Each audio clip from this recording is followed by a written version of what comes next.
कभी ऐसा हो कि आप किसी इंसान से मिले, उससे बातें करें, उसके साथ टाइम स्पेंड करें, लेकिन कुछ ही घंटों के बाद आपको पता लगे कि वो इंसान एक्चुअली एग्जिस्ट ही नहीं करता, वो इंसान इस दुनिया का है ही नहीं, तो आपका क्या रिएक्शन होगा? ये मैं कोई किसी बॉलीवुड की कहानी नहीं सुना रहा हूँ या कोई मनगढ़ंत कहानी नहीं है, ये ऐसा एक्चुअली हुआ है। ये कब हुआ है? ये हुआ है 1955 में। 1955 में टोक्यो एयरपोर्ट पे एक इंसान अराइव होता है। इंसान एक नई थ्योरी को जन्म देता है, बल्कि एक नहीं बहुत सारी थ्योरी उसके आसपास बुनी जाती है। उसके बाद चलो जानते हैं वो क्या कहानी है जिसका रहस्य आज तक रिवील नहीं हुआ है। आज भी हमारे साइंटिस्ट, हमारे बुद्धिजीवी उस पर लगे हुए हैं कि वो चीज़ हुई कैसे। वो कुछ 1-2 घंटे की इंसिडेंट हुआ जिसने पूरे देश को, पूरे जापान को हिला के रख दिया, और जब वो बात जापान से बाहर निकली तो पूरी दुनिया को हिला के रख दिया। बात है 1955 की, जब टोक्यो इंटरनेशनल एयरपोर्ट पे एक इंसान अराइव होता है। वो इंसान दिखने में तो हम आम इंसानों की तरह ही था, लेकिन जब वो कस्टम ऑफिसर उसको इंस्पेक्ट करते हैं, कस्टम ऑफिसर उस इंसान से पूछता है कि वो कौन सी कंट्री से आया था, और उसके जवाब में वो इंसान कहता है कि मैं टोरड से आया हूँ। ये सुन के जो कस्टम ऑफिसर होता है वो थोड़ा कंफ्यूज हो जाता है, क्योंकि उसने कभी भी टोरड कंट्री का नाम नहीं सुना था। तो वो उससे पासपोर्ट मांगता है कि अपना पासपोर्ट शो कीजिए, क्योंकि पासपोर्ट पे उस कंट्री का नाम लिखा होगा जिस कंट्री से वो बिलोंग करता है। जब वो इंसान पासपोर्ट दिखाता है तो वो पासपोर्ट पे भी वही लिखा होता है, यूनाइटेड स्टेट्स ऑफ टोरड। अब कस्टम ऑफिसर्स थोड़ा कंफ्यूज हो जाता है, उसको थोड़ा अपने आप पे शक होने लगता है कि शायद मैंने ही ये कंट्री नहीं सुनी हो। तो वो अपने सीनियर को बुलाता है।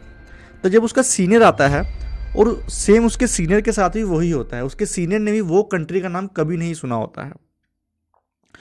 तो जब ये चीज़ होती है तो वो जो इंसान होता है जिससे वो पासपोर्ट मांगा जाता है, उससे और पूछताछ की जाती है कि वो उसका पर्पस क्या है टोक्यो में आने का। और वो बताता है कि वो एक बिजनेसमैन है और वो बिजनेस ट्रैवल्स करता रहता है, और इससे पहले वो 3 बार पहले भी टोक्यो में आ चुका है। वो होटल का नाम बताता है, अपनी कंपनी का नाम बताता है।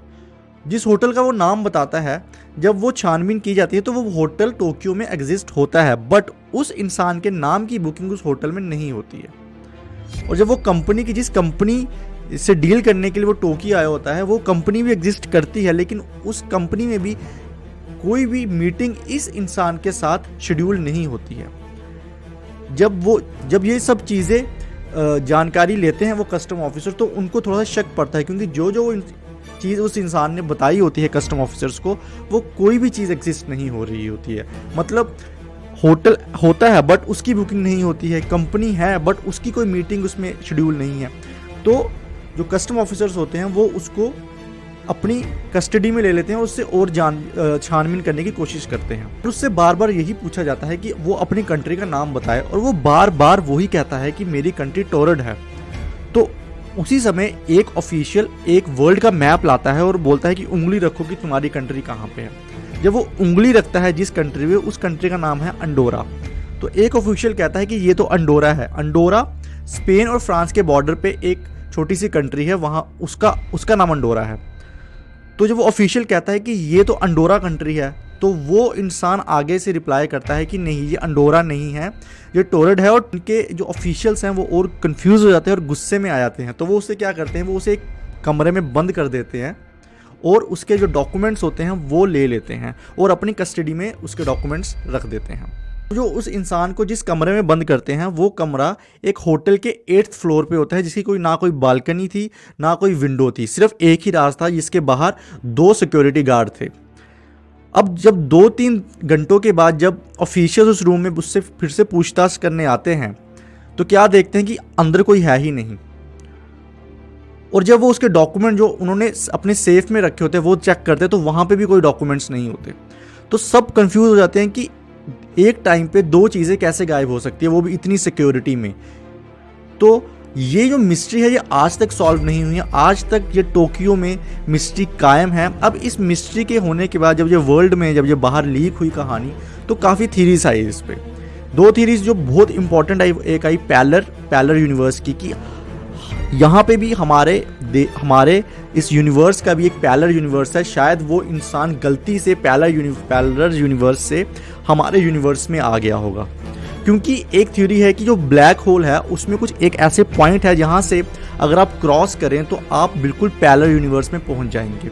हालांकि इसकी अभी तक पुष्टि नहीं हुई है कि ये थ्योरी कितनी ऑथेंटिक है या नहीं, बट ये थ्योरी है।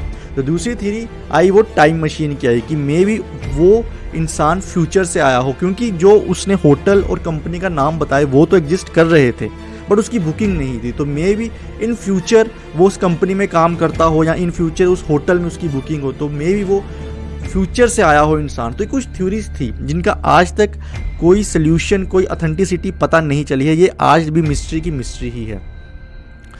तो आई होप आपको ये मिस्ट्री की छोटी सी कहानी सुन के कुछ नॉलेज मिली होगी। अगर आपको अच्छी लगी तो प्लीज़ चैनल को सब्सक्राइब करना ना भूलें।